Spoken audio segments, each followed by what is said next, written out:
Trader Theo here. This is the episode 7 of the chart setups of the week, where I walk you through high probability trade ideas and markets breakdown. First on the list, Australian dollar against the US dollar. The weekly chart is showing a bullish engulfing reversal price action, bouncing off the 10 weekly period moving average. Last week, this bearish reversal price action didn't really push the market lower. The market has more bullish than bearish sentiment, and we saw that the price made a new high. So previous week's high as the resistance, previous week's support as the relevant, previous week's low actually as the relevant support for the lower time frames. If the price breaks above the high and moves upward, then this high becomes the next area of resistance, and the same if the price moves lower. Now on the 4-hour time frame, the price find it a bit hard as well to break through this resistance. That was a 2 weeks ago high. On the 4-hour chart, really the market is not trending, but it has more bullish than bearish sentiment. Now, how can we trade that? We have to see the price moving away from this resistance to the upside. If we believe that the sentiment is more bullish than bearish, because this lower low formation didn't follow through and we see kind of equal high or higher high, if you draw a straight line, most likely the market, if it finds some support and it doesn't break through, we can see the bounce and the move away from that one. So this is more bullish than bearish so far. Next one, euro against the US dollar on the weekly time frame. Finally, we can see some retracements here. The market created a valid swing high, confirmed swing high, higher high followed by a lower low. So this high becomes the relevant resistance and the previous week's low, the relevant support. What we can see moving forward is the price to come down for at least 45 pips on the 4-hour time frame. The price already made a lower low formation followed by lower highs, so it has more bearish implications. Let's see, this price action here on the 4-hour chart indicates that the sellers are dominating the market because everything remains within the bearish engulfing inside candle, this one right there. So if the price keeps dropping, we can ride the trend and trade to the downside. Great British Pound against the US dollar, very weak sterling. On the weekly time frame, we moved the strong support below the previous week's low and the strong resistance above the previous week's high. On the 4-hour time frame, obviously the market is in a strong downtrend. The next area of support is this one here. So I believe if we see a further move to the downside and a close below this S1 low, if you see, I moved the price axle on the left side. So I prefer not to see anything here, to have just clean charts. So the price has a lot of potential to travel all the way down. If you want to measure the distance between this low to that high, which it's on average the distance of this kind of descending triangle, this is a bit more advanced trading. 123 pips. This one here, it's 133 until this previous swings, but 150 here, give it or take, we can see the price easily coming all the way down here. So on my watch list, it's going to be aggressive sales on the sterling, and of course upon retracements, right? If you go down to the hourly time frame, you might going to see the price retrace back to some kind of moving averages or to the trend line, of course to a horizontal resistance level with a trending behavior, uptrending behavior. Don't get discouraged. You will know only if the trend change after we have a significant break of market structure like this swing high here, this swing high there. For now, everything screams to sell this market. USD against the Japanese yen, weekly time frame. The market finally, after this pin bar push to the upside, And we do have the previous week's high as the R1 resistance and the previous week's low at the support. So these are the levels. If you want to add one more here, it can be added because it's very close. Actually, these R2 and R3 are very close to each other. And I like to have this on the chart. So this becomes the R3 weekly. All of them are strong resistance on the lower time frames. Of course, we have the intraday resistance, but if the price reach this R1, R2, R3, we can expect also reversals, okay? Or very strong retracements. The market is in an uptrend, series of higher highs and higher lows. If the previous week's high breaks, if the price breaks above the previous week's high, we're going to see a further continuation. So far, what I can see as a deep retracement is if the price comes to get some orders from this area here, which has been untouched so far. The higher high occurred under bearish divergences, which is another sign for market weakness, at least temporarily. Okay, so if you see the price declining and moving in this way with lower highs and lower lows, understand that here it's a key level of support, can cause the price to find buying pressure, bounce it off, and push it to the upside. USD Canadian dollar weekly time frame.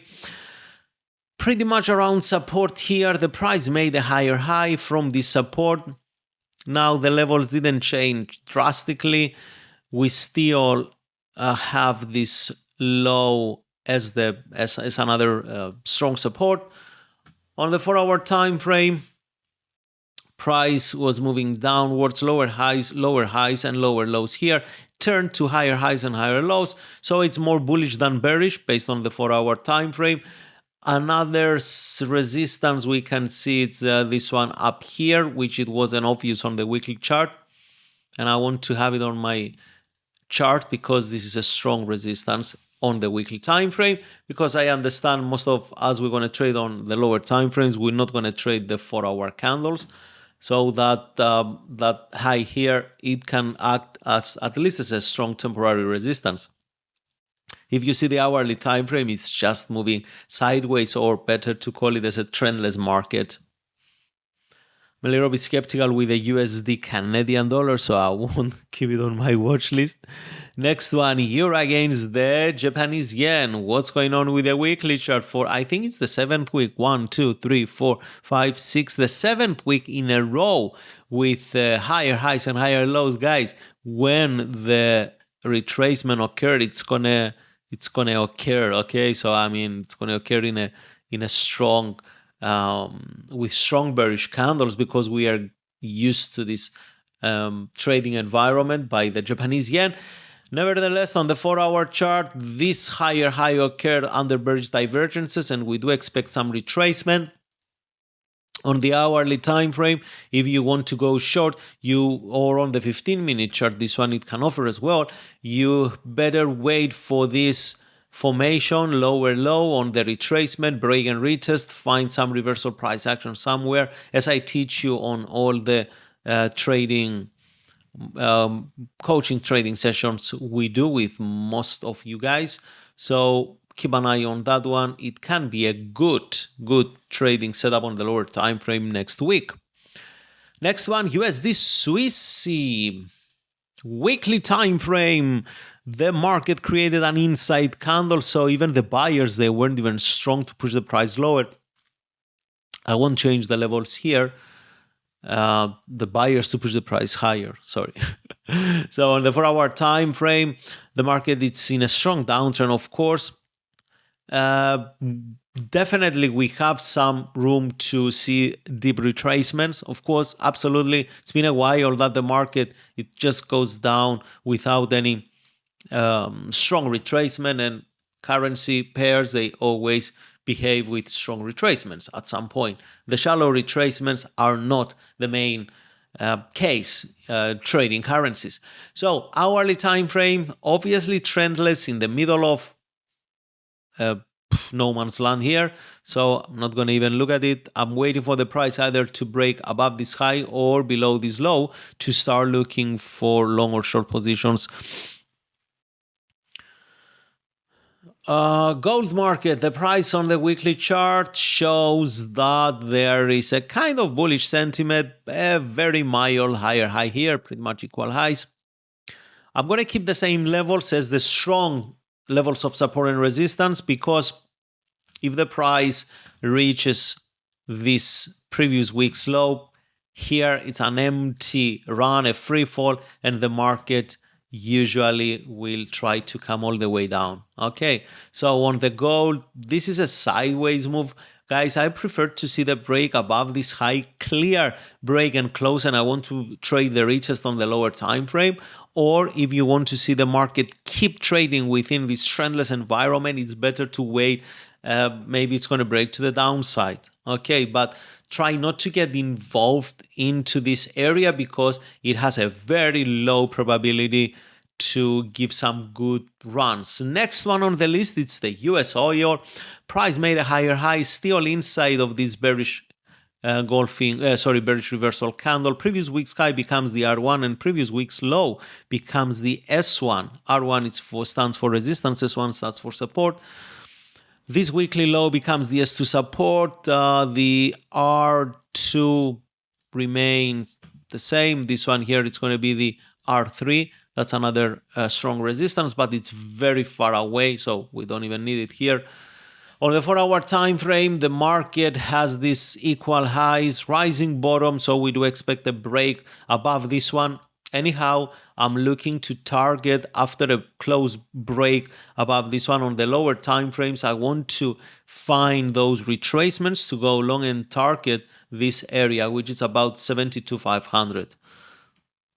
I think you like it without having these axles on the right. Yeah, at the beginning it's not very comfortable because we are used to having this price on the right, but what for? We are focusing on the price action, so it's better whatever takes out our distraction to not keep it on the chart like this.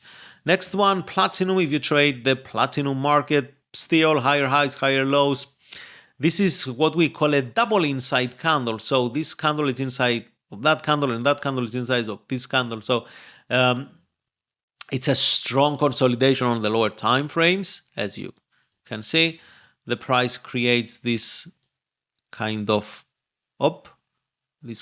pattern.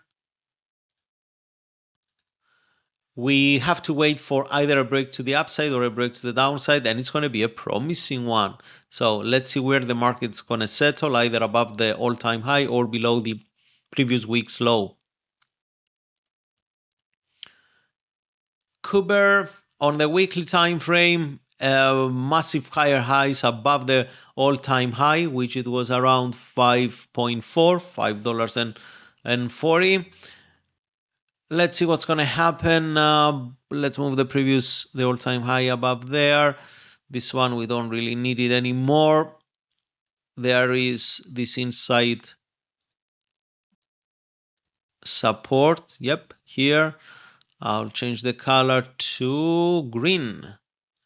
On the 4-hour time frame, this kind of long bullish, it's not a Marubozu, but it considers a long, strong bullish candle.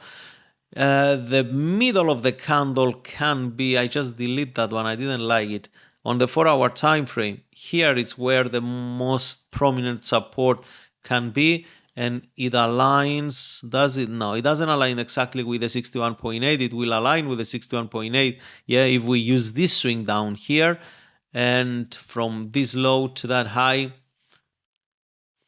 and this swing high can act now as the support. So we do expect the price to come all the way down to reach this level here. Keep an eye on that one. Very strong. The 5.2 on the Cooper market can give some good entries on the lower time frames, of course. And I left the Bitcoin at the end on the weekly time frame. The market made another all-time high here. So let's just use the ATH to stress it out. Below the all-time high, we have the S1 support. On the 4-hour chart, the market skyrocketed from Wednesday to Friday. Consolidation here.